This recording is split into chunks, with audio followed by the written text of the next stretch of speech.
Assalamualaikum warahmatullahi wabarakatuh. Kembali lagi bersama saya Adilia Rizka dengan kode NIM 20051111093 dari kelas 3B Pendidikan Sejarah Fakultas Keguruan dan Ilmu Pendidikan Universitas Riau. Nah, dalam materi kali ini saya mengambil RPSIA, yaitu SI awal perkembangan, persaingan SI dan ISDP atau PKI, di mana ini adalah tugas ujian akhir semester dengan dosen pengampu Bapak Nurdiansyah MPD.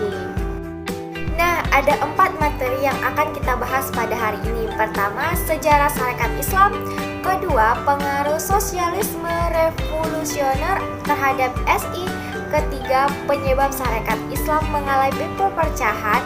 Dan yang keempat, pengaruh syarikat Islam dalam pergerakan nasional.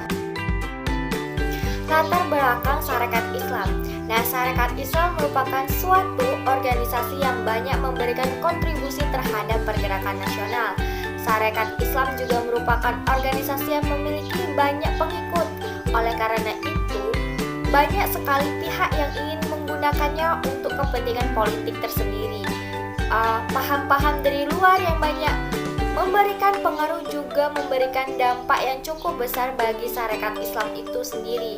Paham tersebut juga menjadi bumerang bagi Syarikat Islam. Selain itu, adanya pro dan kontra di dalam kubu Syarikat Islam juga memberikan dampak yang begitu besar bagi organisasi tersebut. Oke, kita akan membahas materi yang pertama, yaitu sejarah Syarikat Islam. Nah, Syarikat Islam atau Organisasi Dagang Islam atau SDI pada awalnya merupakan perkumpulan pedagang-pedagang Islam. Organisasi ini dirintis oleh Haji Samanhudin di Surakarta pada tanggal 16 Oktober 1905.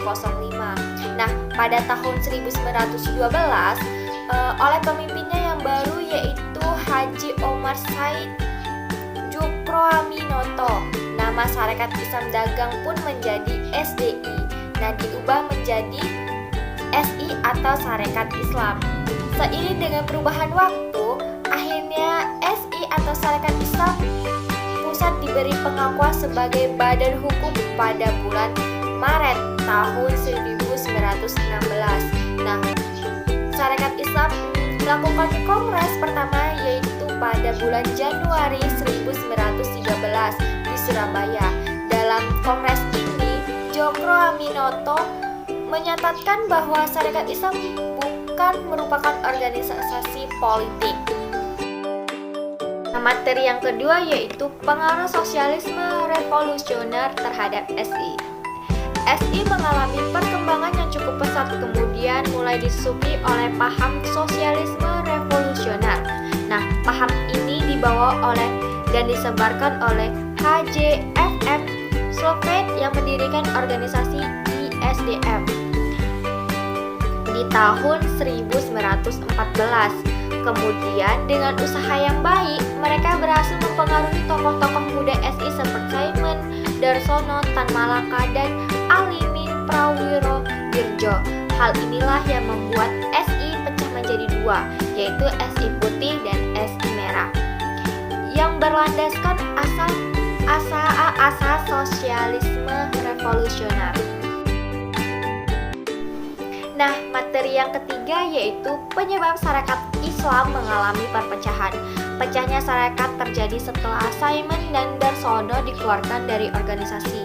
Hal ini ada kaitannya dengan desakan Abdul Muiz dan Agus Salim pada Kongres SI yang ke-6 pada tanggal 26 sampai 10 Desember 1912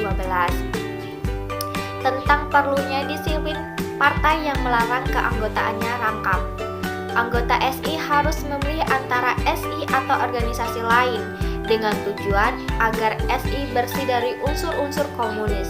Nah, keputusan mengenai disiplin partai diperkuat lagi dalam Kongres SI pada bulan Februari 1923 di Madiun. Nah, pada Kongres PKI bulan Maret 1923 ini, PKI memutuskan untuk menggerakkan SI merah guna menandingi SI putih pada tahun SI Merah berganti nama menjadi Sarekat Rakyat. Nah, materi yang keempat yaitu pengaruh Sarekat Islam dalam pergerakan nasional. Pada awalnya, organisasi yang dibentuk oleh Haji Saman Hudi dan kawan-kawan ini adalah perkumpulan pedagang-pedagang Islam yang menentang politik Belanda dengan memberikan keleluasaan masuknya pedagang asing untuk menguasai daerah perekonomian rakyat pada masa itu. Nah, pada kongres pertama SDI di Solo tahun 1906, namanya ditukar menjadi Sarekat Islam. Dengan anggaran dasar maksud saya yang baru kemudian mendapatkan pengakuan dan disahkan oleh pemerintah Belanda pada tanggal 14 September 1912. HOS Djokroaminoto mengubah yurisdiksi SDI lebih luas yang dahulunya hanya mencakup permasalahan ekonomi dan sosial, sekarang menjadi ke arah politik dan agama untuk menyumbangkan semangat perjuangan Islam dalam semangat juang rakyat terhadap kolonialisme dan imperialisme pada masa tersebut.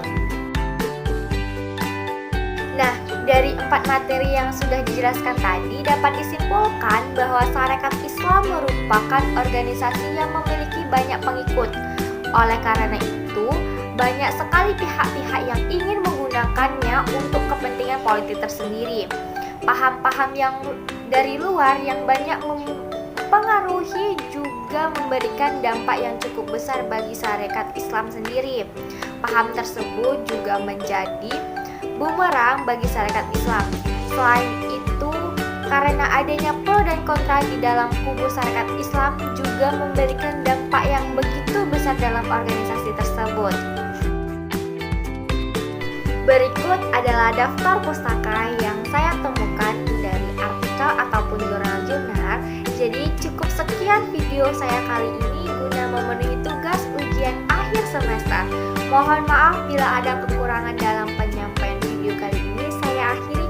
Wassalamualaikum warahmatullahi